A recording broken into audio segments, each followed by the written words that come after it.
फक्त 3 दिवस करा श्री दत्तांची प्रभावी उपासना। भगवान दत्तात्रेयांच्या या मंत्राचा जप केल्यानं प्रामुख्यानं जीवनातील विविध संकटांपासून मुक्ती मिळते।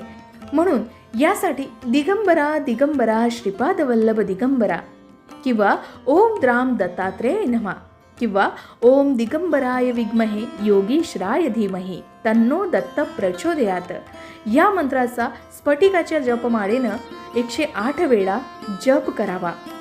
याचबरोबर ओम विद्याधिनायकाय द्राम दत्तारे स्वाहा या मंत्राचा जप विशेषतः विद्यार्थ्यांनी करावा। परीक्षेत यश मिळवण्यासाठी तुळशीच्या माळेनं या मंत्राचा नियमित 5 वेळा जप करावा। तर अशा प्रकारे फक्त 3 दिवस श्री दत्तांची प्रभावी उपासना नक्की करावी, ज्याचं 100% फळ तुम्हाला नक्कीच मिळेल। फक्त 3 दिवस श्री दत्तांची प्रभावी उपासना कशी करावी याबद्दल संपूर्ण माहितीचा व्हिडिओ तुम्हाला आमच्या चॅनलवर मिळेल।